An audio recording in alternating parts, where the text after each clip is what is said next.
Hello, everybody, and welcome to Late Night Football. Welcome to the Matchday reaction show.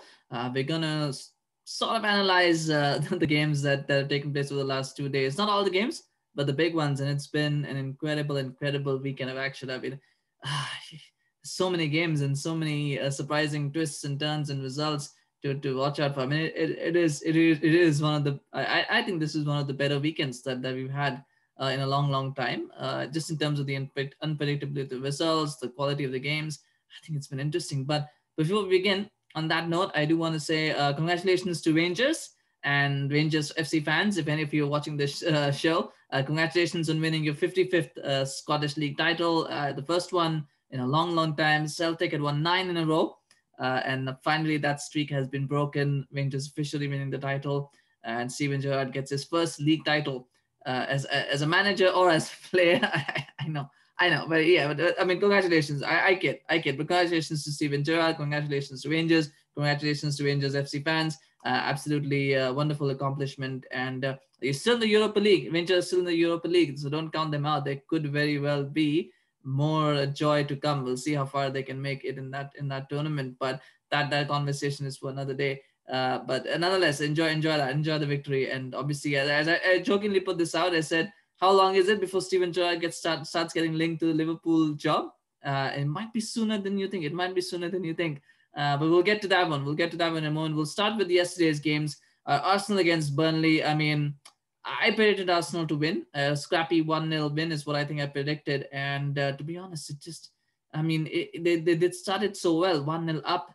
And the fantastic finish from Aubameyang, really wonderful take.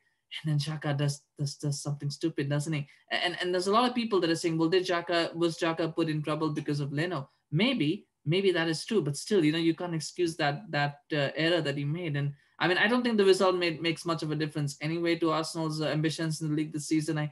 It seems with each passing week that they are going to have to face a season without European football unless they can win the Europa League, which is not a far-fetched possibility. It is a possibility, but it's one of those things where Arsenal, they seem to have, they seem to be getting it, and then suddenly they don't have it anymore.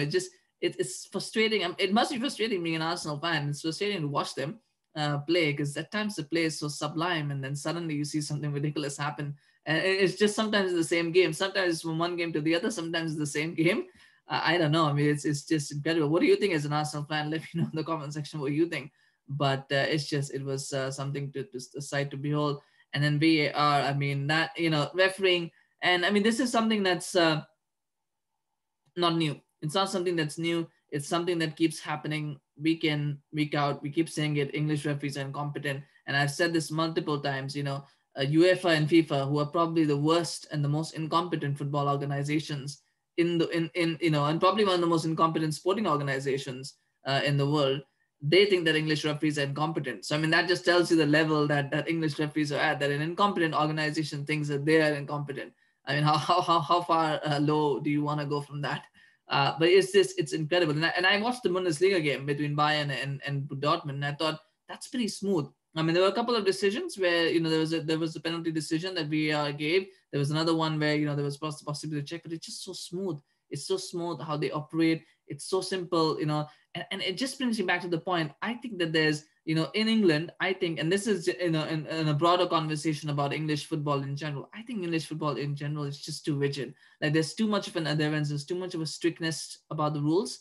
Whereas I think in Germany, in Italy, in Spain, I think there's a bit more fluid interpretation of the rules, and I think there's a bit more common sense application. And we see that even with foul throws, right? I mean, we often hear in commentary that in Spain, Italy, foul throws aren't a thing, right? And people just get on with it. Like, most of the time, unless it's a really, really bad throw, nobody really, cares much about foul throws. But in England, foul throws are a thing. If you don't throw it properly, you get penalized for a foul throw. So I think there's in England, there's just this thing about having a stricter interpretation of the rules, a really rigid interpretation. And I think that makes a difference even with the application of VAR, because it's just at times the game isn't fluid enough, and that causes issues. But nonetheless, I mean, I know it doesn't excuse the incompetence. It doesn't. I'm not justifying it. I think it's just there's a reason for the incompetence, and it doesn't make it better. It's just what it is, and you just have to get on with it sometimes. But I think Arsenal will be disappointed with that result.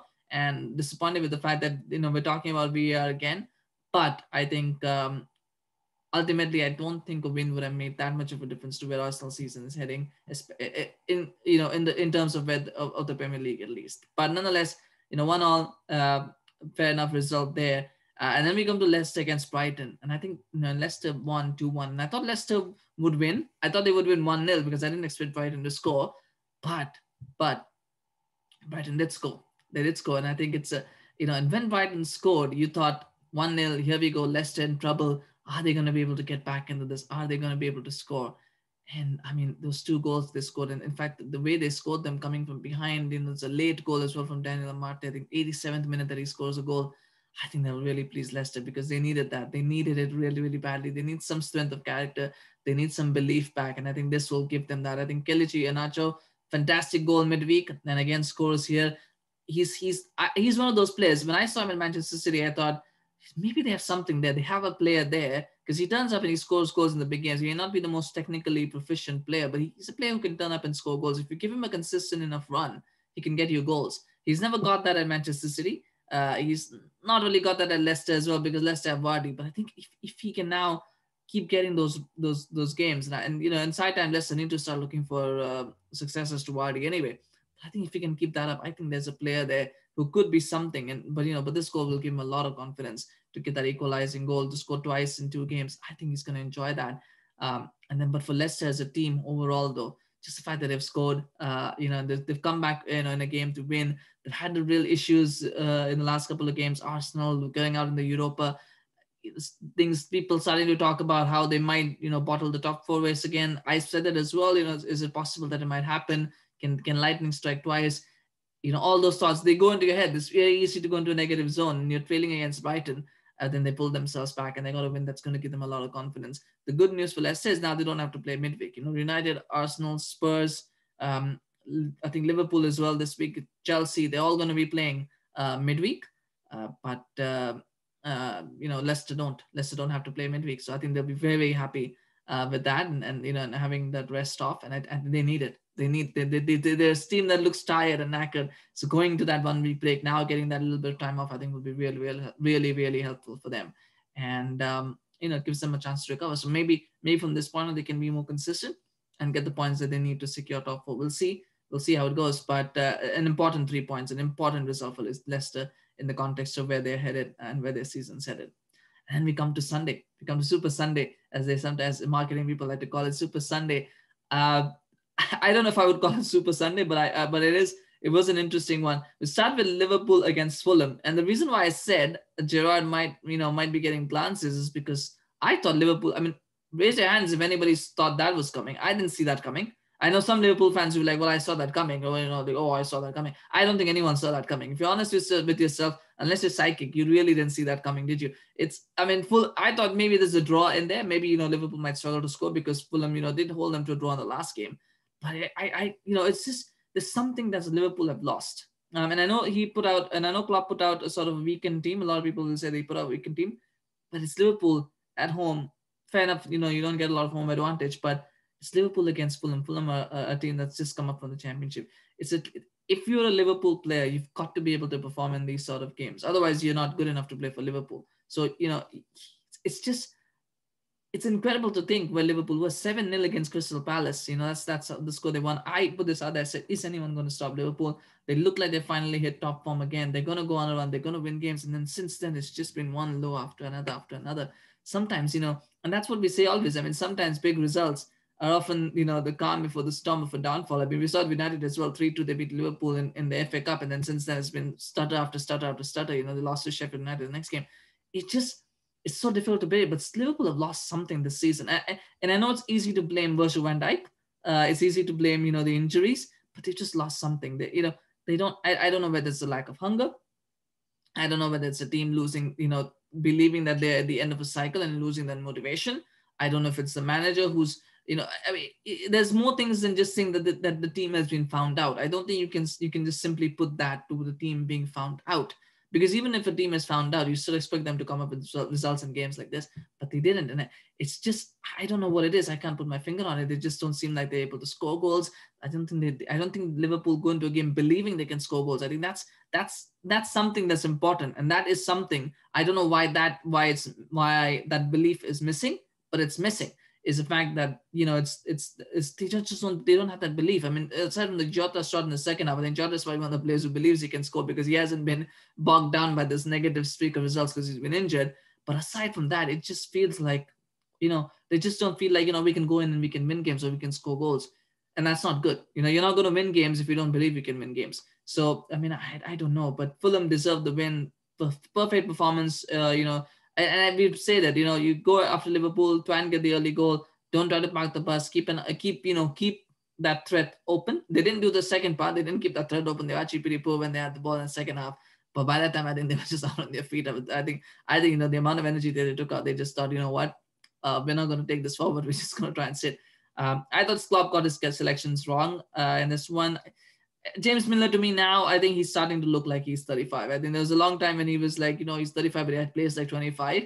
But I think this season he's starting to look 35. I think it's time now to probably start thinking about him as a rotation option, or a sort of off the bench. When you're 3-0 up kind of option. I don't think he's a starter for Liverpool anymore. I don't think he is. And I know some people might disagree, and if you think like that, you can let me know in the comment section what do you think if you're a Liverpool fan about James Milner. But I just feel that James Milner now, he's starting to look. This is not an indictment of James Milner, and I don't think he's the reason why Liverpool lost today, or he's the sole reason why Liverpool lost today.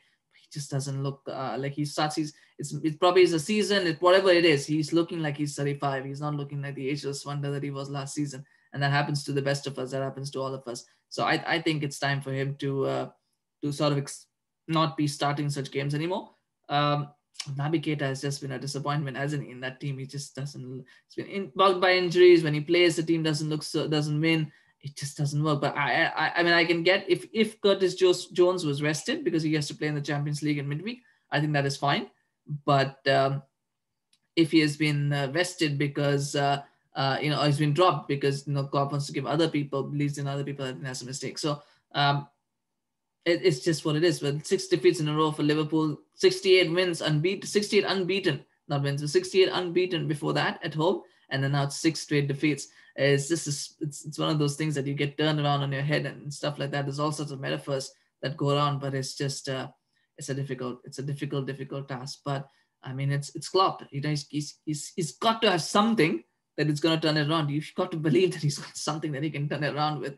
But they are in danger now, missing out on top 4. They're in real danger. It's not over yet, not by a long shot. There's still 10 games left. There's a lot of time left. And as we know, the Liverpool 6 games, they were certainties to win the title before they went on this run. And now a few games later, they're now, danger of missing out of the top 4. So, and then it can quickly change again. They'll be back in the top 4 race. And they only need to look at the team that's just above them right now for what can happen in the space of a few weeks. And we'll talk about them in a bit, but it's not over yet. But Liverpool is struggling, and I think they need to sort it out quickly. I think maybe a change in system is needed. I don't think the 4-3-3 is working. Maybe he needs to try something else. Maybe Salah and Mane need to be closer to goal. Maybe Jota needs to be closer to goal. Maybe they need to go all out attack in the next couple of games because whatever it is, something needs to change, and hopefully something will tactically. But we'll see what happens in the upcoming games. And then the Manchester derby. The biggest game probably of the weekend, It's the biggest game. Manchester derby, Manchester City against Manchester United. Manchester United 21 games unbeaten away from home coming into this one. The last 4 have all been draws though, so that's a little bit of a skewed statistic there. I mean, been pretty poor form, to be honest. They've been really, really terrible in front of goal. Really bad performance.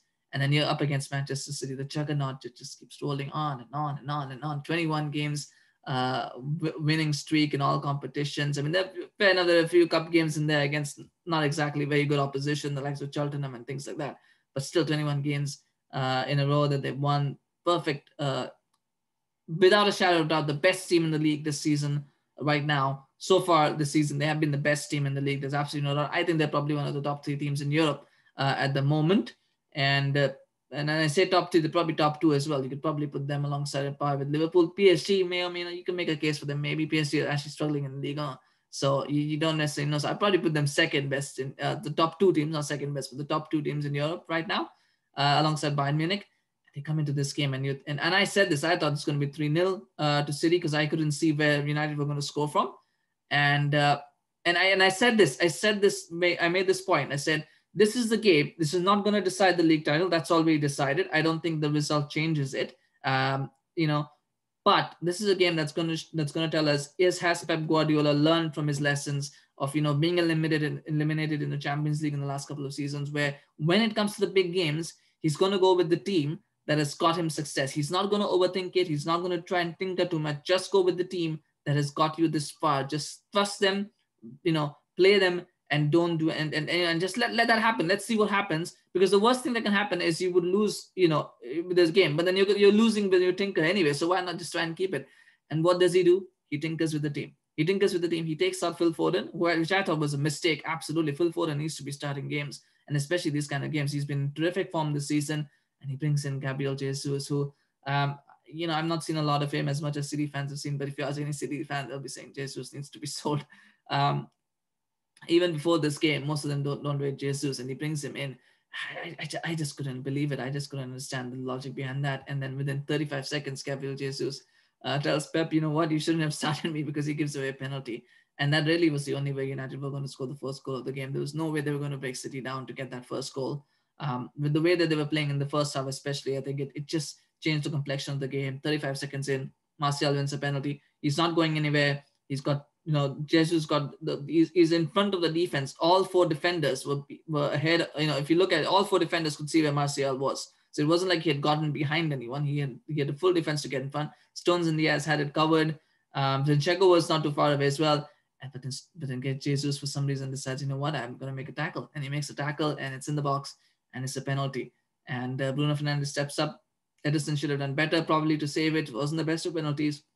But sometimes I think it was just one of those games where your luck is in, and United's luck was in today. Not just for that goal, but for everything. I think today United's luck was in, and it just goes in and it's a goal. And it's one of those games where everything goes against you, and you can still win those kind of games with your quality and putting a little bit. But today I think it just wasn't there. But that first goal goes in, and City's game plan goes out the window. I think that's fair to say. City's game plan went out the window the moment that first goal went in, because United could then say, you know what, okay, we're gonna sit back. Now we're 1-0 up. We can, a 0-0 is what United would have taken, but once they had 1-0, it didn't change their game plan. The game plan was the same. They were going to sit back, they were going to soak up pressure and hit them on the counter. The problem is for City, being 0-0, they could probably afford to be a little bit more passive, could afford to be a little bit more relaxed and try and work openings. But in 1-0, they just became desperate. They were trying to work. There was a lot of rushed passes, there were a lot of crosses, aimless crosses in the box. There were lots of chances, that half chances that another day could have become full chances, but somehow or the other, every time they had the ball in the box, either they shot wide, there was a Rodgers shot on the post, or United player was close enough to them to get them away, or United got in the way. So it was certainly a combination of everything. I think it was very good defensive performance, but that first goal just changed the whole game. And then second half, Rodgers hits the shot on the post, and then right after that, Shaw goes up the other end, scores the goal. Luke Shaw, a player who, Jose Mourinho said he was going to, who would have been sold, I think, at the end, if Jose Mourinho had stayed at the club. I don't think he would have lasted beyond the season that Jose was sacked. A player who's been on the periphery for a long time, who's been famously, a lot of players don't trade. A lot of people said that when Alex Telles came in, is that the end of Luke Shaw, and he's actually just taken his game to another level. I think he's just been an incredible player this season. If it wasn't for Bruno Fernandes, I think Luke Shaw would be the player of the season. By a mile this year. I think he's been a level above everybody except Bruno. I think he's been a level above everybody else in that team.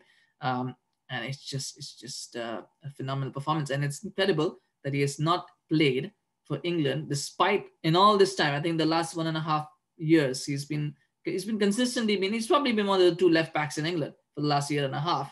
Injuries notwithstanding, he's had a few periods with injuries. I think this is the first season where he's not had a major injury that's kept him out for a very long time. So that's good for him. But he's still not played for England. He has not been called. And you expect him to be recalled now. I would hope that, as a United fan, I would hope that he's not recalled, because quite frankly, you'd rather let him have that rest for a week or whatever and not worry about England. But I think he will be called up this time around. I think because, along with Ben Chilwell, it's just such a tough time to be a fullback, because there's so much competition for those places. But Luke Shaw was excellent, and that goal that he took I couldn't believe it went in. I couldn't believe it went in. I was like, how the hell? There was a deflection. There was no deflection. I think if there was a deflection, that goal would not have gone in. But there were three people around him, and all of them, I think, stuck a leg out, but somehow managed to squirm in between all three of them. Again, when your luck is in, it's in. I think it's one of those days. 99 times out of 100, that goal does not go in. That goal, it's either Ederson saves it, it hits one of the players, it deflects off one of the players' legs, he scuffs his shot, something happens. But, on a day when your luck is in, it's in. And Luke Shaw got that goal. And then Martial gets such a good chance to make it 3-0. I think McTominay did so well in that move to get it away. And then, even as he's falling away, he's been fouled, he's falling over, but he still manages, has this presence of mind to play a pass to Martial, and Martial has a score. I think that is a goal that he's supposed to score. And so despite having a wonderful performance today, good performance today, a regular 7 out of 10 is what some people, if you're giving a rating, that's what I would have given him, a 7 out of 10. I think he had a very good performance. Some people would say it was 8 out of 10. The reason why I didn't give him an 8 out of 10 is because of that miss. And that miss is the reason for me why United need a better striker. Because in a tight game, today it didn't matter because they were 2-0 up. But in a tight game, if it's 0-0, that is a chance that he should be scoring. And that sometimes that can decide games. And, and that's why Martial is, he's someone who's always, going to have question marks about him because of the fact that he can't finish chances like that.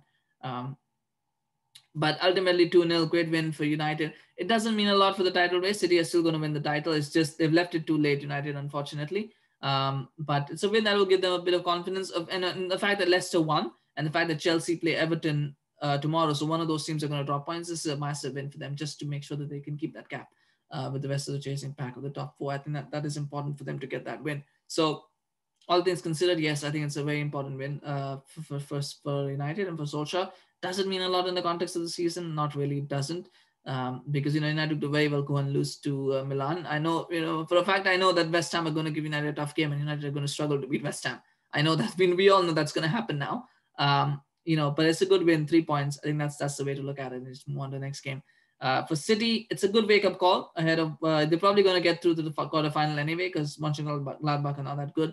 And depending on who they play in the quarterfinal, I think this is a lesson for Pep as well, that he's got to stick to his you need to make changes and rotations, but these are not the games where you try to rotate the squad too much. Just stick with your best 11, the 11 that gets you to the point where you've gotten, and just stick with that and just play it and see what happens, because the alternative is that you lose anyway. So why not just stick with what you've got?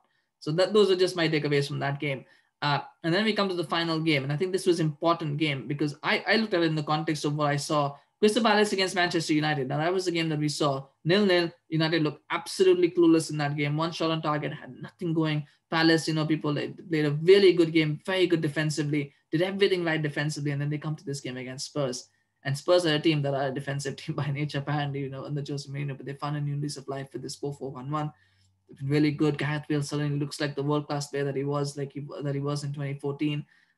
Everything seems to be clicking. And they score 4 goals. They go and they win 4-1. It's just incredible. And the first thing that I thought was, if you look at the midfield too today, it was Winks and Højbjerg. That's not a significant upgrade on Fred and McTominay. I don't think Winks and Højbjerg are that much better than Fred and McTominay. Maybe a little bit, maybe in certain areas, but I think that they're pretty even. I don't think Højbjerg or Winks carry the goal threat that McTominay does.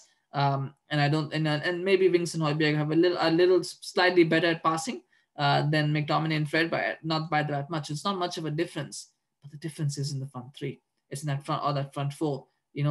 Kane, Bale, Son, far more clinical. Any day of the week, they're far more clinical than James or Greenwood or Martial or Rashford. Maybe even Cavani you could put in there. They're just at a different level, and that is the difference. A lot of people blame midfield. They won't. There's not enough creativity. But the thing is, sometimes it's just about taking your chances. I mean, Martial missed that chance against City. Do you think Kane wouldn't miss that chance? Bale wouldn't miss that chance. The goals that the Spurs scored today, Gareth Bale, a tap in, a winger tapping in a goal. Could you imagine Rashford doing that? No, not really. James has added that to his game of late, but it's not consistent enough doing that. Do you see Rashford doesn't do that? He doesn't score tap-ins for whatever reason. The second goal was a world-class goal. Fair enough. We've seen Rashford and Martial do that from time to time, probably not as consistent. Not the second goal, third goal was a nice, consistent, world-class goal. The second goal, a wonderful header again. Who in the team has the heading ability? Maybe Cavani has a bit of it, but I don't see Martial or Rashford scoring those kind of goals. Bale scores that. So, it's just the clinicality. I'm not saying that having, a clinical forward line is suddenly going to make United world champions or world beaters. It's not. But the difference is there. It's the difference between being a contending, in second place contending for the title, and being in second place and and contending for top four. Right? That's the difference that having a top class forward line makes. It masks some of the issues that the midfield has, but United don't have that. They just don't have that. Spurs have that right now. Kane is in incredible form. Bale has found his form again. Brilliant goals. All 4 brilliant goals, by the way. Taking nothing away from Spurs. Brilliant goals. I think the difference for Spurs is Sergio Reguilon. The more I watch Spurs, the more I think Sergio Reguilon makes such a difference on the left back side. He's such a marauding presence. And I think him, because of his ability to cross, and Ben Davies is a good player, and when you want to defend, I think you do worse in finding a fullback than Ben Davies. I think Ben Davies is a very good defensive fullback, but offensively, I think Reguilon is just on a whole different level. He's brilliant, going forward. His crossing, his ability to run at the opposition wingers and defenders is just fantastic. And he makes a big difference to the Spurs team offensively. And it's no surprise that they're doing so well now, that he's back in the team. Obviously, the 4-4-1-1 works a treat and plays to the strengths of the Spurs team. But having Reguilon, set up those goals and setting up those attacking plays is wonderful. I think it was brilliant for that third goal, brilliant throughout. That's something. The hope that he can stay fit for the rest of the season. The question, of course, is how long, where does Reguilon go? Does he want to go back? Right now, I think Ferland Mendy is a better left back than Reguilon at Real Madrid. So, but Marcelo is going to leave at some point. He's aging now, so he's probably going to retire in a year or two or leave Madrid anyway. So, does Reguilon want to stay at Spurs and be first choice left back at Spurs, or does he want to go back to Madrid and be second choice left back at Madrid? I think that will be something they'll have to weigh up. I mean, that's going to be something down the line. It's nothing now. That's going to come later. But I think that's something to look forward to as well. But fantastic win for Spurs. They're now back in the top 4 title race for sure. I mean, the top 4 race, definitely for sure. They've gone ahead of Liverpool. They'll probably, West Ham need to beat Leeds. Otherwise, they're up above West Ham as well now. I mean, it's just tightening up, isn't it? It's just hotting up and heating up and heating up and heating up. You've got Manchester United, you've got Leicester, you've got Chelsea, you've got West Ham, Spurs, Liverpool, Everton. That's 7 teams fighting for 3 spots. 7 teams fighting for 3 spots. Which 4 are going to miss out? I think that's going to be a very, very interesting thing. And I can't predict it. Which 4 teams are going to miss out? I can't predict it. It's just so difficult to say anything. I think we'll probably know maybe at the 33rd, 34th game. I think we can start making predictions. I think at this point it's too close to call. All 7 teams, any of them could miss out. Even Man United, any of them could miss out on the top 4. And any of them could make it. So it's just so difficult to call. But that's interesting. We don't have a title race this season, but at least we have something else to look forward to, which is a top 4 race. And that's a nice little consolation, isn't it? Relegation side as well. I think Fulham's win puts them back in the mix now. Brighton are in trouble. Definitely Brighton are just ahead on goal difference. So they're in trouble. Newcastle are getting sucked in. West Brom is probably too late for them. Maybe not. Might be too late. But definitely Fulham, Newcastle, and Brighton are probably the 3 teams right now that are probably on the most are going to fight for that final relegation spot. And Sheffield United are pretty much done at this point. To be honest, it just seems like a bit too far for them, which is sad based on what they had last season. But such is life in the Premier League. We've got 2 games coming up tomorrow. We've got West Ham against Leeds, and we've got Everton against Chelsea. I think that's a massive game. Chelsea-Everton, it's 4th against 5th, as it was at the start of the weekend. And it's a good result for United, because now whatever happens, they're going to be ahead on at least one of the chasing pack. So, and I believe Chelsea will pick up a draw. That game will be a draw. We'll see what happens. That's the only game that I went for a draw. But maybe Chelsea, but like I said, I think maybe Chelsea might win it. Maybe Everton might nick it. Who knows? We'll see what's there. We might do a reaction show for that game. So stay tuned on our social channels, Twitter, Facebook. The links are in the description below. So you can, stay tuned and be updated if we do have a video that drops. We can be notified about that. But otherwise, it's a fantastic weekend. I mean, there's such great games to watch and so many great results. That makes everything interesting, doesn't it? Again, all over again. Just as it was starting to get a little bit boring, a little bit annoying, the Premier League spices it up for us. And, it's good. It's good drama. It's good to watch. And definitely looking forward to what the games tomorrow bring. And then it's the Champions League back again. There's a couple of teams that are going to be knocked out this week. And then we've got the Europa League, some big games there as well. So a lot of football. It just never stops. It just keeps coming and coming and coming. But please do smash a like if you enjoyed this video. And if you enjoyed any of the results that your team pulled out, We really appreciate it. And send me your comments. Let me know what do you think about the games that took place, and what do you think is going to happen this coming week, and who do you think is going to make the top four? Who do you think is going to miss out? Do you think City are back in a title, I mean, second in a title race? Do you think United still have time to win the title? I don't think so, but let me know if you think. What do you think? And please do subscribe to the channel if you're new, and really appreciate it. Appreciate the support, and I want to keep producing videos, and your support really helps in doing that. So please do subscribe and help with that. And we'll see you again very, very soon. Take care. Have a good rest of your weekend, what is left of it, and hope you enjoy your week. We'll be back in very, very soon. Take care. Bye bye.